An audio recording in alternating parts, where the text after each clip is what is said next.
ஐநா மனித உரிமைகள் ஆணையாளர் அலுவலக உயர் அதிகாரிகள் வடபகுதிக்கு விஜயம்.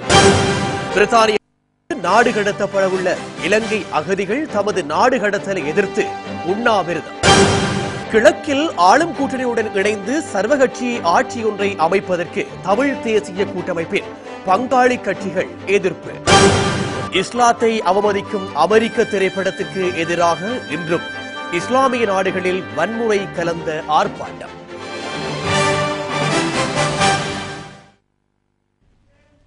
வணக்கம். அவை தலைப்புச் செய்திகள். இனி விரிவான செய்திகள். இலங்கைக்கு விஜயம் மேற்கொண்டுள்ள ஐநா மனித உரிமைகள் ஆணையாளர் அலுவலக உயர் அதிகாரிகள் 2 அடங்கிய குழு இன்று யாழ்ப்பாணம் மற்றும் கிளிநொச்சி ஆகிய பகுதிகளுக்கு விஜயம் செய்து மீள் குடியேறியுள்ள மக்களை நேரடியாக சந்தித்து கலந்துரையாடியுள்ளனர். இதன்போது வடக்கில் யுத்த காலத்திலும் அதற்கு பின்னரும் கடத்தப்பட்டும் கைது செய்யப்பட்டும் மற்றும் சரணடைந்த நிலையிலும் காணாமல் போகச் செய்யப்பட்டுள்ளோரின் பெற்றோர் குறித்த குழுவினரை இடைமறித்து தமக்கு நியாயம் கிடைக்க வேண்டும் என்று வலியுறுத்தியுள்ளனர். இலங்கையின் மனித உரிமை நிலைமைகள் தொடர்பில் ஆராய்வதற்காக இலங்கைக்கு விஜயம் செய்துள்ள ஐநா மனித உரிமைகள் ஆணையாளரின் அலுவலகத்தில் ஆசிய பசிபிக் மத்திய கிழக்கு வட அமெரிக்க பிரிவுக்கான பொறுப்பாளர் ஹன்னி மெகாலி மற்றும் சட்டத்தின் ஆட்சி ஜனநாயக தெரிவுகளுக்கான மனித உரிமைகள் அதிகாரி ஒஸ்கார் சொலேரா மற்றும் இலங்கைக்கான ஐநா வதிவிட பிரதிநிதி ஆகியோர் அடங்கிய குழுவினர் முதலில் யாழ்ப்பாணத்திற்கு விஜயம் செய்தனர். யாழ்ப்பாணத்திற்கு விஜயம் செய்த இந்த குழுவின் வடமாகாண பிரதம செயலாளர் அலுவலகத்தில் அரச அதிகாரிகளுடன் விசேட சந்திப்பு ஒன்றில் கலந்து கொண்டனர். இதன்போது வடமாகாணத்தில் முன்னெடுக்கப்படும் அபிவிருத்தி பணிகள், கண்ணிவெடி அகற்றும் செயற்பாடுகள், மீள் குடியேற்றம் தொடர்பில் கலந்துரையாடியுள்ளனர்.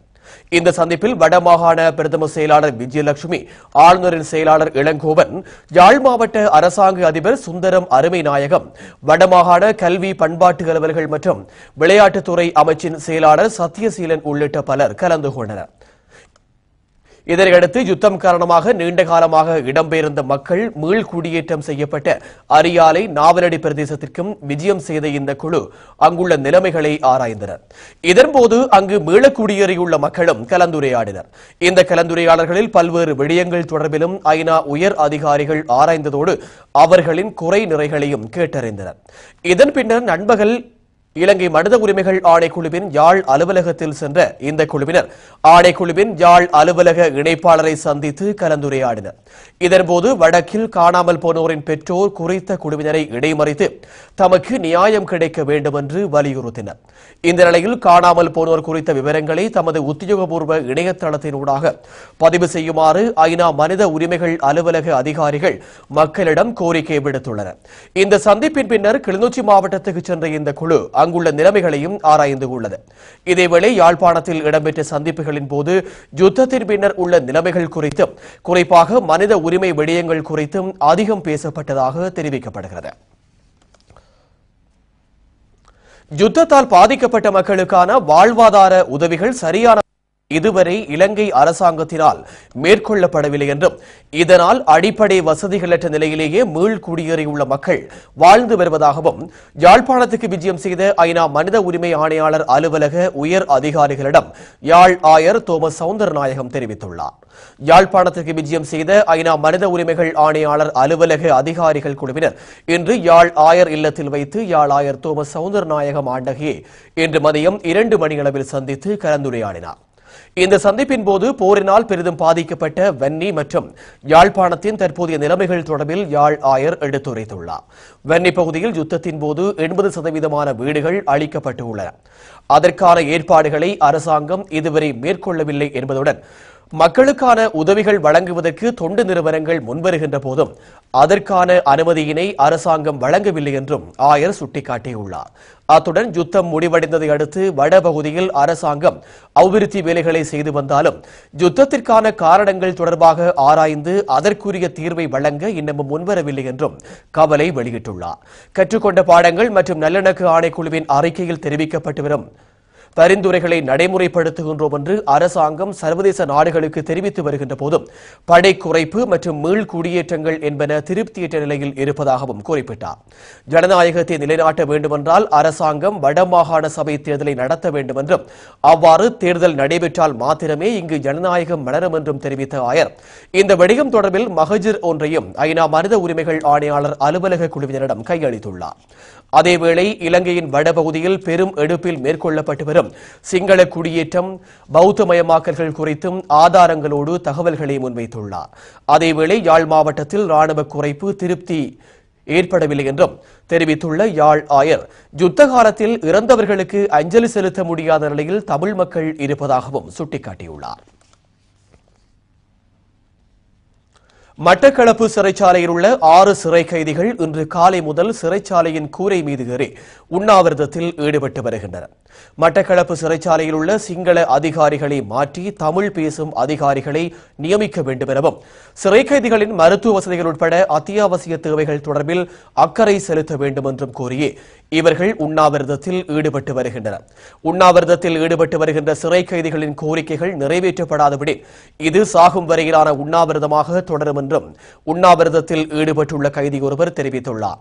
இதுவரை காலமும் பின்பற்றப்படாமல் இருந்த சில நடைமுறைகளை பின்பற்றுமாறு அனைத்து சிறைச்சாலைகளுக்கும் சிறைச்சாலை ஆணையாளர் நாயகத்தினரால் கடந்த வாரம் பணிப்புரை விடுக்கப்பட்டு இருந்தது. இந்த நிலையில் மட்டக்களப்பு சிறைச்சாலையில் உள்ள கைதிகள் அனைவரும் ஒவ்வொரு பிரிவாக சென்று உணவை பெற்றுக்கொள்ள வேண்டும் என்று நேற்று அறிவுறுத்தப்பட்ட நிலையில் இதற்கு மறுப்பு தெரிவித்த ஜி பிரிவில் உள்ள சுமார் 35 பேர் தங்களது இருப்பிடங்களுக்கு கொண்டு வந்து உணவை தர வேண்டும் என கூறி நேற்று ஞாயிற்றுக்கிழமை உணவை பெற்றுக் கொள்ளவில்லை. இந்த நிலையிலேயே இவர்களில் 6 பேர் இன்று காலை முதல் உண்ணாவிரதத்தில் ஈடுபட்டு வருவதாக மட்டக்களப்பு சிறைச்சாலையைச் சேர்ந்த அதிகாரி ஒருவர் தெரிவித்தார். உண்ணாவிரதத்தில் ஈடுபட்டு வருகின்ற கைதிகளுடன் சிறைச்சாலை அதிகாரிகள் சுமூகமாக பேசியும் அவர்கள் உண்ணாவிரதத்தை கைவிடவில்லை என்றும் அவ்வதிகாரி சுட்டிக்காட்டினார். பிரித்தானியாவில் அரசியல் தஞ்ச கோரிக்கை நிராகரிக்கப்பட்ட நிலையில் இந்த வாரம் பிரத்யேக விமானங்களில் நாடு கடத்தப்படவுள்ள தமிழ் அகதிகளில் சுமார் 25 பேர் தமது நாடு கடத்தலை நிறுத்துமாறு கோரி உண்ணாவிரத போராட்டம் ஒன்றில் குதித்துள்ளனர். லண்டன் ஹீத்ரோ விமான நிலையத்தை அண்மித்த கொலன்ஃப்ரோக் அகதிகள் தடுப்பு முகாமில் தடுத்து வைக்கப்பட்டுள்ள இலங்கை தமிழ் அகதிகளே இந்த உண்ணாவிரத போராட்டத்தில் ஈடுபட்டு உள்ளனர்.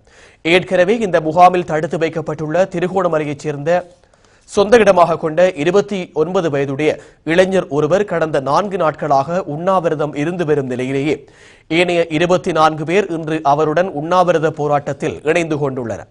இதேவேளை டோவர் தடுப்பு முகாமில் உள்ள இலங்கை தமிழர் ஒருவர் கடந்த 8 நாட்களாக நாடு கடத்தலை எதிர்த்து உண்ணாவிரத போராட்டத்தில் ஈடுபட்டு உள்ளதாகவும் தீபம் செய்திகளுக்கு தகவல் கிடைத்துள்ளது. பிரித்தானியாவில் அரசியல் தஞ்ச கோரிக்கை நிராகரிக்கப்பட்ட சுமார் 300 இலங்கை தமிழ் அகதிகள் இந்த வாரம் இலங்கைக்கு நாடு கடத்த பிரித்தானிய குடிவரவு திணைக்களத்தின் எல்லை முகவரகம் நடவடிக்கை எடுத்துள்ளது. இதற்கமைய 100க்கும் மேற்பட்ட தமிழ் அகதிகளை ஏமாற்றிய 2 பிரத்யேக விமானங்கள் 100க்கும் மேற்பட்ட தமிழ் அகதிகளை ஏற்றிய 2 பிரத்யேக விமானங்கள் நாளை மறுதினம் புதன்கிழமை இலங்கைக்கு புறப்பட்டு செல்ல உள்ள நிலையில் 3வது பிரத்யேக விமானம் எதிர்வரும் வியாழக்கிழமை புறப்பட உள்ளது. இந்த நிலையில் இலங்கைக்கு தமிழ் அகதிகளை நாடு கடத்தப்பட்டால் அங்கு அவர்கள் மிகவும் மோசமான துன்புறுத்தல்களுக்கு ஆளாகலாம் என்பதால் நாடு கடத்தலை உடனடியாக பிரித்தானிய அரசு கைவிட வேண்டும் என்று துன்புறுத்தல்களுக்கு எதிரான சர்வதேச அமைப்பும் மனித உரிமைகள் கண்காணிப்பகமும் வலியுறுத்தியுள்ளன.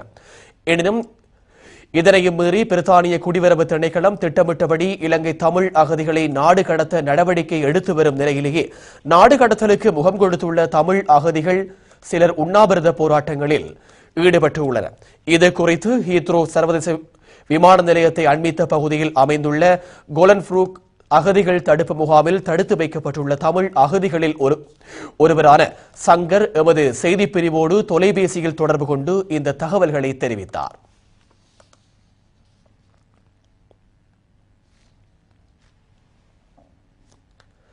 இலங்கை ஜனாதிபதி மஹிந்த ராஜபக்ஷ தலைமையிலான ஆளும் ஐக்கிய மக்கள் சுதந்திர கூட்டணியுடன் கிழக்கு மாகாண சபையில் நிபந்தனைகளுடனோ அல்லது நிபந்தனைகள் இன்றையோ தேசிய அரசாங்கம் ஒன்றில் கைகோர்ப்பமாக இருந்தால் அது கொள்கையற்று இனப்பிரச்சனையை தீர்க்கின்ற உறுதியான நிலைப்பாட்டை கைவிட்டு விட்டோம் என்ற நிலைப்பாட்டுக்கு தள்ளப்பட்டு விடும் என்ற நிலைமையினை தோற்றுவிக்கும் என்று தமிழ் தேசிய கூட்டமைப்பின் வன்னி மாவட்ட உறுப்பினர் செல்வம் அடைக்கலநாதன் குறிப்பிடுகின்றார். அதேவேளை இனப்பிரச்சனையை தீர்ப்பதற்கான வலிமையையும் சர்வதேச சமூகத்துக்கு தொடர்ச்சியான அழுத்தத்தை கொடுக்க வேண்டும் என்பதையும் வலியுறுத்திய தமிழ் மக்கள் தமிழ் தேசிய கூட்டமைப்பிற்கு கிழக்கு மாகாண சபை தேர்தலில் வாக்களித்துள்ளதாகவும் அவர் தெரிவிக்கின்றார்.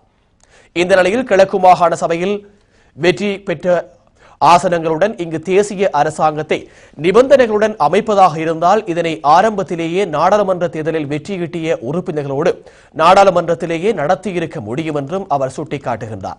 இதனால் தமிழ் மக்களை பொறுத்தவரை ஆளும் கட்சிகளோடு இணைந்து தேசிய அரசாங்கம் என்ற பேச்சுக்கே இடமில்லை என்றும் அவர் தெரிவித்திருக்கின்றார். கிழக்கு மாகாண சபையில் எந்த ஒரு கட்சியும் தனித்து ஆட்சி தேவையான பெரும்பான்மை பலத்தை கைப்பற்றாததால் அங்கு போட்டியிட்ட அனைத்து கட்சிகளையும் உள்ளடக்கி தேசிய அரசாங்கம் அமைக்கின்றமை தொடர்பில் கருத்துகள் பரவலாக அடிபடுகின்ற நிலையிலேயே இது தொடர்பில் தீபம் செய்திகளுக்கு கருத்து தெரிவித்த செல்வம் அடைக்கலநாதன் இவ்வாறு தெரிவித்திருக்கின்றார். கிழக்கு மாகாண சபையில் ஆட்சி அமைப்பு தொடர்பில் ஸ்ரீலங்கா முஸ்லிம் காங்கிரஸ் இன்னமும் எந்த முடிவையும் எடுக்கவில்லை என்று தமக்கு அறிவித்துள்ளதாக தமிழ் தேசிய கூட்டமைப்பின் தலைவர் இரா சம்பந்தன் தெரிவித்துள்ளார். ஸ்ரீலங்கா முஸ்லிம் காங்கிரசின் தலைவர் ஹவு ஹக்கீம் உள்ளிட்ட அந்த கட்சியின் முக்கியஸ்தர்களுக்கும் தமிழ் தேசிய கூட்டமைப்பினருக்கும் இடையில் நேற்று இடம்பெற்ற சந்திப்பின் போதே இந்த தகவல் தெரிவிக்கப்பட்டதாக சம்பந்தன் குறிப்பிட்டார். ஸ்ரீலங்கா முஸ்லிம் காங்கிரஸ் தலைவர்களோடு கடந்த வெள்ளிக்கிழமை இடம்பெறவிருந்த பேச்சுவார்த்தை முஸ்லிம் காங்கிரஸ் தரப்பினரின் எந்தவிதமான பதிலும் கிடைக்காத நிலையில் கைவிடப்பட்டிருந்தது. இந்த பின்னணியிலேயே இரண்டு தரப்பினருக்கும் இடையில் நேற்றைய தினம் இந்த சந்திப்பு நடந்திருக்கின்றது. இந்த சந்திப்பின் போது கிழக்கு மாகாண மக்கள் வழங்கிய ஆணையை கருத்தில் கொண்டு முஸ்லிம் காங்கிரஸ் தீர்மானம் எடுக்க வேண்டும் என்று தாங்கள் அந்த கட்சியின் தலைவர்களுக்கு சுட்டிக்காட்டியதாக சம்பந்தன் தெரிவித்தார். தமது கருத்துக்களை மிகவும் அவதானமாக ஆராய்ந்து வருவதாக முஸ்லிம் காங்கிரசின் தலைவர் உட்பட அந்த கட்சியின் முக்கியஸ்தர்கள் தெரிவித்ததாகவும் பேச்சுவார்த்தை திருப்திகரமாக அமைந்ததாகவும் தமிழ் தேசிய கூட்டமைப்பின் தலைவர் தெரிவித்தார். இன்னும் அரசாங்கத்துடன் பேச்சுவார்த்தை நடத்தி வரும் முஸ்லிம் காங்கிரஸ் முடிவொன்றை எடுக்கும் வரை கால அவகாசம் வழங்குவதே பொருத்தமானது என்று தான் கருதுவதாகவும் சம்பந்தன் மேலும் தெரிவித்தார். கிழக்கு மாகாணத்தில் முஸ்லீம் ஒருவரே முதலமைச்சராக தெரிவு செய்யப்படுவார் என்று ஸ்ரீலங்கா முஸ்லிம் காங்கிரசின் தலைவர் ஹக்கீம் நம்பிக்கை வெளியிட்டுள்ளார். கிழக்கு மாகாண சபையின் ஆட்சி தொடர்பில் ஜனாதிபதி மஹிந்த ராஜபக்சவுடன் தமிழ் தேசிய கூட்டமைப்பின் தலைவர் இரா சம்பந்தனுடனும் பேச்சுவார்த்தை நடத்தியதாகவும் தெரிவித்துள்ள ஹக்கீம் அவர்களும் இதற்கு ஒத்துழைப்பு நல்குவர் என்றும் தெரிவித்துள்ளார். ஸ்ரீலங்கா முஸ்லிம் காங்கிரசின் ஸ்தாபகரான மறைந்த தலைவர் எம் அஷ்ரப்பின் 12வது நினைவு தினத்தை முன்னிட்டு ஸ்ரீலங்கா முஸ்லிம் காங்கிரசின் தலைமையகமான தாருசலாமில் நடைபெற்ற நிகழ்வு ஒன்றில் கலந்து கொண்டு இன்றைய அரசியல் நிலவரம் தொடர்பில் உரையாற்றும் போதே அவர் இவ்வாறு தெரிவித்துள்ளார். அங்கு தொடர்ந்தும் உரையாற்றுகையில் மறைந்த ஸ்ரீலங்கா முஸ்லிம் காங்கிரசின் ஸ்தாபகர் எம் அஷ்ரப்பின் இழப்பு இலங்கை முஸ்லிம்களுக்கு ஈடு செய்ய முடியாது. மறைந்த தலைவரின் மறைவுக்கு பின் அவரால் ஆரம்பிக்கப்பட்ட இந்த கட்சி எத்தனையோ சதிகளையும் வழக்குகளையும் சந்தித்திருந்தும் இன்னும் குலையாது நிலையாகவே இருக்கின்றது என்பதற்கு சாட்சியாக நடந்து முடிந்த மாகாண சபை தேர்தல் முடிவுகள் இருக்கின்றன. கிழக்கு மாகாணத்தில் ஸ்ரீலங்கா முஸ்லிம் காங்கிரஸ் அதிவிசேட வெற்றியை பெற்றிருக்கின்றது. எங்களுக்கு கிடைத்த வெற்றியை மக்களின் ஆணையை மக்களின் வெற்றி மற்றும் அபிலாஷைகளை நாம் நிறைவேற்றுவோம். கிழக்கு மாகாணத்தை பொறுத்தவரையில் மூவின மக்களும் வாழ்கின்றனர். அந்த மாகாணம் நிரந்தரமான சமாதானத்தையும் நிலையான அபிவிருத்தியையும் பெற வேண்டும். அவசியமற்ற பேரம் பேச்சுகள் சட்டத்துக்கு புறம்பான பேரம் பேச்சுகள் அவசியமற்றவை. கிழக்கு மாகாண சபை தொடர்பில் ஜனாதிபதி மஹிந்த ராஜபக்சவுடனும் பேச்சுவார்த்தை நடத்தினோம். அதேபோல் தமிழ் தேசிய கூட்டமைப்பின் தலைவர் இரா சம்பந்தனுடனும் பேச்சுவார்த்தை நடத்தினோம்.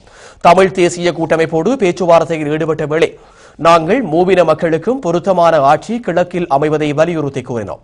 தமிழ் தேசிய கூட்டமைப்பு அவர்களுடன் இணைந்து ஆட்சியை அமைக்க உதவுமாறு எங்களை கேட்டுக் கொண்டனர். ஆனால் நாங்கள் அரசுக்கு ஆதரவு அளிப்பதா இல்லையா என்பதை திட்டவட்டமாக கூறவில்லை. ஆனால் நாங்கள் இன்னும் ஒரு சில தினங்களுக்குள் எங்களுடைய முடிவுகளை அறிவிப்போம். எப்படி இருப்பினும் கிழக்கு மாகாண சபை முதலமைச்சர் முஸ்லீம் ஒருவருக்கே என்பது உறுதியாகிவிட்டது. ஏனெனில் கிழக்கு மாகாண சபையில் 15 முஸ்லீம் உறுப்பினர்கள் உள்ளனர். இதனை தீர்மானிக்கும் தார்மீக உரிமை முஸ்லிம்களுக்கு உள்ளது. நாங்கள் இதை ஏன் இழுத்தடித்துக் கொண்டிருக்கின்றீர்கள் என்று ஊடகங்கள் எங்களை கேட்கின்றது. ஆனால் தாமதிப்பது நாங்கள் அல்ல. ஆட்சியை அமைப்பதற்கு காத்திருக்கும் அரசாங்கமும் தங்களுக்கு பெரும்பான்மை உள்ளது என்று கூறிக்கொண்டிருக்கும் தமிழ் தேசிய கூட்டமைப்பு தான் காரணம். நாங்கள் காரணமல்ல. ஆதரவு அளிப்பதுதான் நாங்கள்.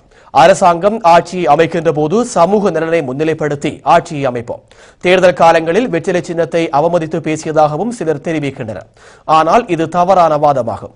தேர்தல் காலங்களில் நாங்கள் யாருடனும் ஆட்சி அமைப்பது என்று சொல்லவும் இல்லை. தூர சிந்தனையுடன் தான் எங்களது மேடை பேச்சுகள் இருந்தது. கிழக்கில் சகவாழ்வும் சமாதானமும் காணப்பட வேண்டுமெனில் எங்களுக்குள் உடன்படிக்கைகள் வேண்டும். மக்கள் எமக்கு அளித்துள்ள ஆணையின் மூலமே எமக்கு தேவையான சலுகைகளை பெற்றுக் கொள்ள முடியும் என்றும் ஹக்கீம் மேலும் தெரிவித்தார். கிழக்கில் தேசிய அரசொன்றை அமைக்கும் யோசனை திட்டத்திற்கு ஆதரவு அளிப்பதற்கான நிபந்தனையாக 4 அம்ச கோரிக்கைகளை ஐக்கிய தேசிய கட்சி நேற்று அரசாங்கத்திடம் முன்வைத்துள்ளது. வடமாகாண சபை தேர்தல் நல்லிணக்க ஆணைக்குழு அறிக்கையின் பரிந்துரைகளை நடைமுறைப்படுத்த உள்ளிட்ட இந்த 4 நிபந்தனைகளுக்கும் அரசிடமிருந்து ஆக்கபூர்வமான பதில் கிடைக்கும் பட்சத்திலேயே தேசிய அரசாங்கம் ஒன்றை அமைப்பதற்கு ஐக்கிய தேசிய கட்சி முழுமையான ஆதரவை வழங்கும் என்று அந்த கட்சி திட்டவட்டமாக அறிவித்துள்ளது. ஐக்கிய தேசிய கட்சியின் இந்த நிலைப்பாட்டை அந்த கட்சியின் பிரதி பொதுச் செயலாளரும் நாடாளுமன்ற உறுப்பினருமான ஜெயலலிதா ஜெயவர்தன வெளிப்படுத்தியுள்ளார். கொழும்பில் உள்ள எதிர்க்கட்சித் தலைவரின் உத்தியோகபூர்வ அலுவலகத்தில் நேற்று நடைபெற்ற ஊடகவியலாளர் சந்திப்பொன்றின் போதே ஊடகவியலாளர் ஒருவர் எழுப்பிய கேள்விக்கு பதிலளிக்கையிலேயே ஜெயலலிதா ஜெயவர்தன இவ்வாறு தெரிவித்துள்ளார். இது குறித்து மேலும் தெளிவுபடுத்திய அவர், கிழக்கில் தேசிய அரசொன்றை அமைக்கும் அரசின் யோசனை திட்டத்திற்கு ஆதரவு வழங்க நாம் தயாராக உள்ளோம்.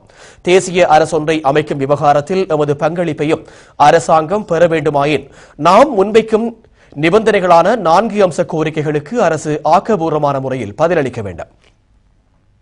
வடமாகாண சபை தேர்தல் நடத்தப்படும் குறித்த காலம் காலவரையறை என்பவற்றை அரசு உடனடியாக அறிவிக்க வேண்டும். இரண்டாவது, நல்லிணக்க ஆணைக்குழுவின் அறிக்கையின் பரிந்துரைகளை அரசு கட்டாயமாக நடைமுறைப்படுத்தியாக வேண்டும்.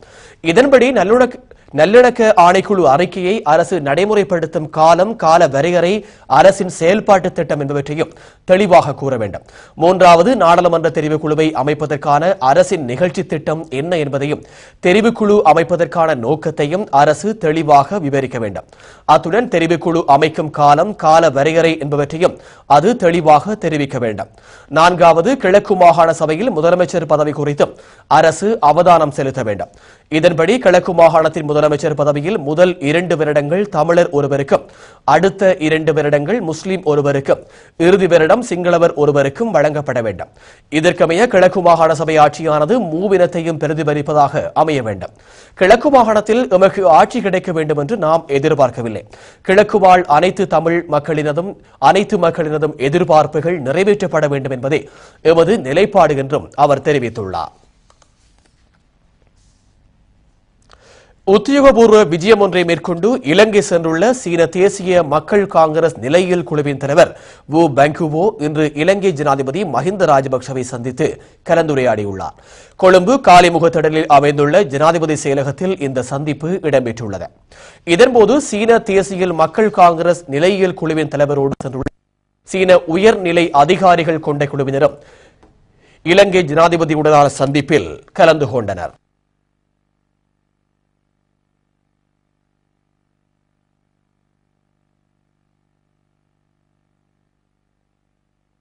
இதன்போது சீனாவுக்கும் இலங்கைக்கும் இடையிலான இருதரப்பு உறவுகளை வலுப்படுத்திக் கொள்வது குறித்து விரிவாக ஆராயப்பட்டுள்ளது. அதேவேளை இந்த சந்திப்பின் போது இரு நாடுகளுக்கும் இடையில் முக்கிய ஒப்பந்தங்கள் சிலவும் கைச்சாத்திடப்பட்டுள்ளன. இலங்கை அரசாங்கத்தின் சர்ச்சைக்குரிய அமைச்சர் மெர்வின் சில்வாவின் புதல்வர் மாலக சில்வா மற்றும் அவரது நண்பரான கெஹான் விஜயரட்ன உட்பட 5 பேர் எதிர்வரும் 24ஆம் தேதி வரை விளக்கமறியலில் வைக்கப்பட்டுள்ளனர். ராணுவ புலனாய்வு அதிகாரி ஒருவரை தாக்கியதாக தெரிவிக்கப்படும் சம்பவம் தொடர்பான வழக்கு இன்று கொழும்பு கோட்டை நீதவான் முன்னிலையில் விசாரணைக்கு எடுத்துக் கொள்ளப்பட்ட போதே இந்த உத்தரவு பிறப்பிக்கப்பட்டுள்ளது. அதேவேளை இவர்கள் அன்றைய தினம் அடையாள அணிவகுப்புக்கு உட்படுத்தப்படுவார்கள் என்றும் நீதவான் உத்தரவிட்டுள்ளார். ராணுவ புலனாய்வு அதிகாரி ஒருவரை தாக்கியதாக கூறப்படும் அமைச்சர் மெர்வின் சில்வாவின் புதல்வர் மாலக சில்வா, ரெஹான் விஜயரட்ன மற்றும் 5 பேர் இன்று காலை கொம்பரை தெரு போலீஸ் நிலையத்தில் சரணடைந்திருந்தமை குறிப்பிடத்தக்கது. ஜனாதிபதியின் தலைமைத்துவத்தில் நாட்டை மீட்டெடுத்து அபிவிருத்தியில் கட்டியெழுப்புவதில் முப்படையினரே முக்கிய பங்கினை வகிப்பதாக இலங்கை அரசாங்கத்தின் பொருளாதார அபிவிருத்தி அமைச்சர் பெசில் ராஜபக்ஷ தெரிவித்துள்ளார். அதேவேளை அவர்களுக்காக நாடளாவிய ரீதியில் மேலும் 50,000 வீடுகள் நிர்மாணிக்கப்பட்டு வருவதாகவும் பெசில் தெரிவித்துள்ளார். கம்பஹா மாவட்டத்தில் படை வீரர்களுக்காக நிர்மாணிக்கப்பட்ட வீடுகளை கையளிக்கும் வைபவம் திவுலப்பட்டிய CWW கண்ணங்கர மகாவித்யாலயத்தில் நடைபெற்றது. இதில் ஜனாதிபதி மஹிந்த ராஜபக்ஷ பிரதம அதிதியாக கலந்து கொண்டு வீடுகளை கையளித்தார். பாதுகாப்பு அமைச்சின் செயலாளர் கோட்டாபய ராஜபக்ஷ, ஜனாதிபதியின் செயலாளர் லலித் வீரதுங்க, மேல் மாகாண ஆளுநர் அலபி மௌலானா உட்பட முக்கியஸ்தர்கள் பலரும் இந்த நிகழ்வில் கலந்து கொண்டனர். இந்த நிகழ்வில் கலந்து கொண்ட பொருளாதார அபிவிருத்தி அமைச்சரும் ஜனாதிபதியின் ஆலோசகருமான பெசில் ராஜபக்ஷ உரையாற்றினார். 2005ஆம் ஆண்டு நவம்பர் 17ஆம் தேதி நாட்டு மக்கள் அனைவரும் ஆட்சி அதிகாரத்தை ஜனாதிபதி மஹிந்த ராஜபக்ஷவிடம் ஒப்படைத்தனர். அவர் அதை பொறுப்பேற்கும் போது நாட்டின் நிலப்பரப்பில் 2/3 பங்கு மட்டுமே இருந்தது. அதேபோன்று கடற்பரப்பில் 1/3 பகுதியே அரச நிர்வாகத்திடம் இருந்தது. ரணில் பிரபாகரன் உடன்படிக்கை மூலம் நாட்டின் ஒரு பகுதி உத்தியோகபூர்வமாக புலிகளின் நிர்வாக பிரதேசம் என ஏற்றுக்கொள்ளப்பட்டிருந்தது. இந்த நிலையில் முப்படையினர் தமது சீருடையுடன் புலிகள் பிரதேசத்துக்கு செல்ல வேண்டுமானால் புலிகளின் அனுமதியை பெற்றே செல்ல வேண்டியிருந்தது. அது மட்டுமன்றி சாதாரண பிரஜைகள் கூட ஓமந்தைக்கு அப்பால் செல்ல முடியாமல் இருந்தது. அதற்கும் புலிகளின் அனுமதியை பெற வேண்டியிருந்தது. அது போன்ற நிலையிலிருந்து நாட்டை ஜனாதிபதி பொறுப்பேற்றிருந்தார். அவரது வழிகாட்டலில் பாதுகாப்பு அமைச்சின் செயலாளரின் தலைமையில் முப்படையினரின் தியாகத்தின் மூலம் குறுகிய காலகட்டம் ஒன்றில் முழு இலங்கையையும் ஒரே நாடாக ஒரு கொடியின் கீழ் கொண்டுவர முடிந்தது. இந்த நாட்டினதும் முப்படையினரும் உயிர் தியாகத்தால் தான் இதனை ஜனாதிபதியினால் மேற்கொள்ள முடிந்தது என்பதை குறிப்பிட வேண்டும். மஹிந்த சிந்தனை இதற்கு உறுதுணையாக இருந்தது. இதில் பாதுகாப்பு செயலாளரின் பங்கு மிக முக்கியமானது. நாட்டில் உள்ள ஆயுதங்களை விட அதன் பின்னணியில் படைவீரர்களே வெற்றிக்கு காரணம் என்று அவர் அடிக்கடி கூறுவார். ஒரு பக்கம் படையினருக்கு தேவையான ஆயுதங்கள் மற்றும் உபகரணங்கள், மறுபக்கம் அதற்காக சிறந்த படையினரை உருவாக்குதல், இரண்டிலும் அவரது கவனம் செலுத்தப்பட்டது. அதேபோன்று படையினரை போன்று பாதுகாக்கவும் அவர்களது குடும்பங்களை பாதுகாக்கவும் பல்வேறு செயல் திட்டங்கள் முன்னெடுக்கப்பட்டன. அத்தோடு மஹிந்த சிந்தனை கருத்திட்டத்தில் குறிப்பிட்டுள்ளபடி படைவீரர்களுக்கான வீடமைப்பு திட்டம் ஆரம்பிக்கப்பட்டது. இந்த திட்டத்தின் மூலம் நாடளாவிய ரீதியில் 50,000 வீடுகள் அமைப்பதற்கு அரசாங்கத்தால் முடிந்துள்ளது. இதற்கு அரசாங்கத்தின் நிதி மட்டுமன்றி பலரது நன்கொடைகளும் கிடைத்தன. நாடு இந்தளவு இப்போது அபிவிருத்தியில் கட்டியெழுப்பப்படுகின்றமைக்கு மூல காரணமானவர்கள் படையினர் என்றும் அவர் மேலும் தெரிவித்துள்ளார்.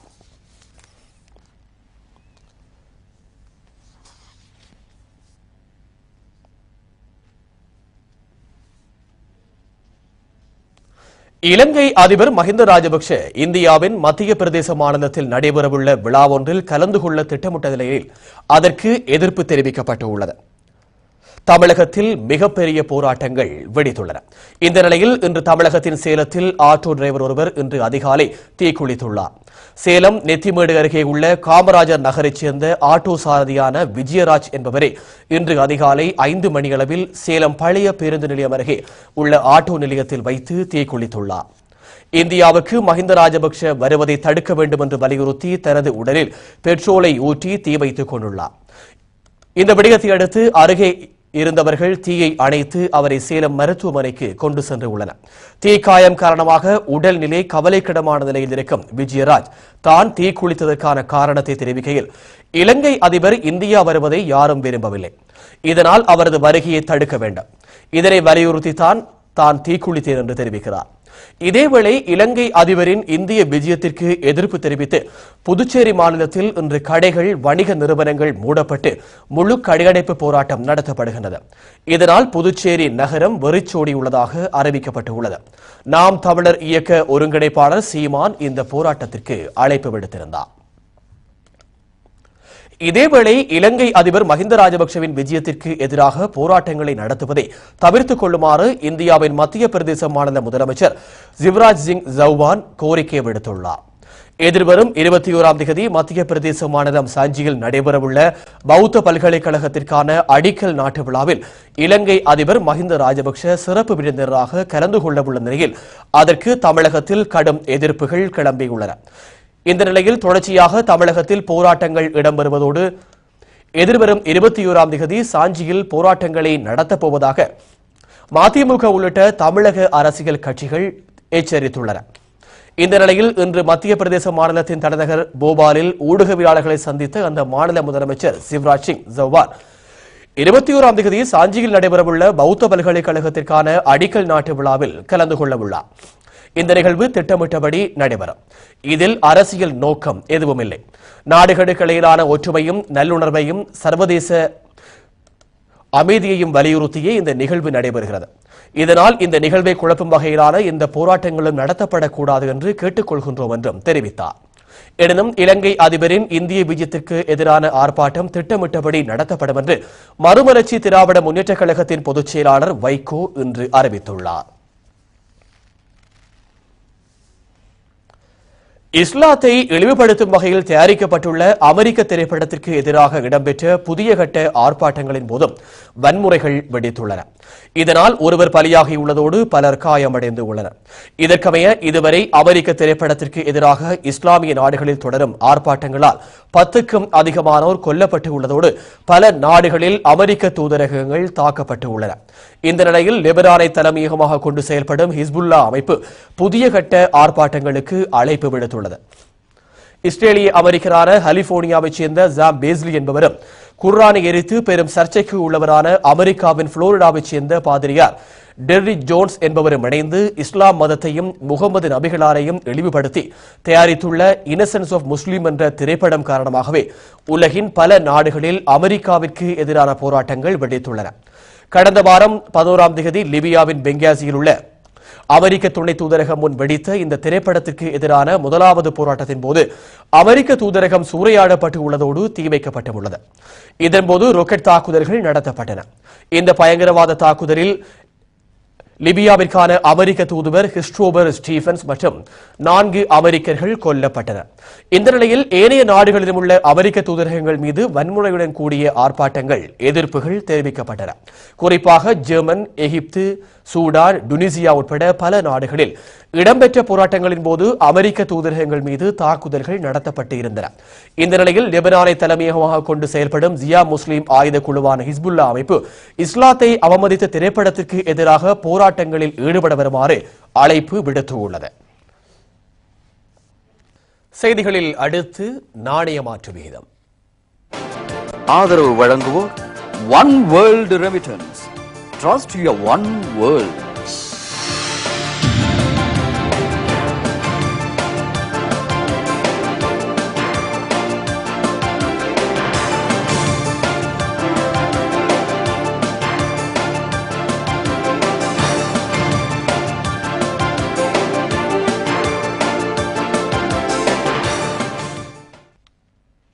செய்திகளில் அடுத்து நாளைய வானிலை. ஆதரவு வழங்குவோர்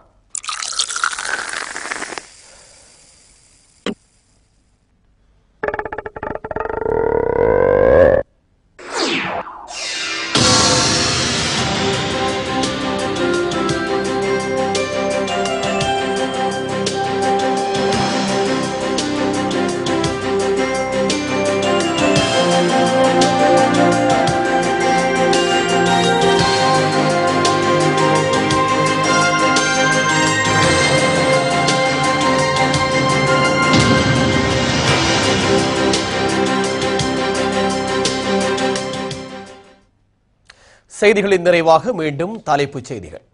ஐநா மனித உரிமைகள் ஆணையாளர் அலுவலக உயர் அதிகாரிகள் வடபகுதிக்கு விஜயம் செய்துள்ளனர். பிரித்தானியாவிலிருந்து நாடு கடத்தப்படவுள்ள இலங்கை அகதிகள் தமது நாடு கடத்தலை எதிர்த்து உண்ணாவிரத போராட்டத்தில் குதித்துள்ளனர். கிழக்கில் ஆளும் கூட்டணியுடன் இணைந்து சர்வகட்சி ஆட்சியொன்றை அமைப்பதற்கு தமிழ் தேசிய கூட்டமைப்பின் பங்காளி கட்சிகள் எதிர்ப்பு தெரிவித்துள்ளன.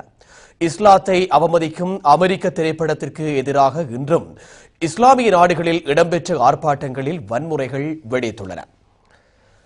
இத்துடன் மாலை செய்திகள் நிறைவுக்கு வருகின்றது. வணக்கம்.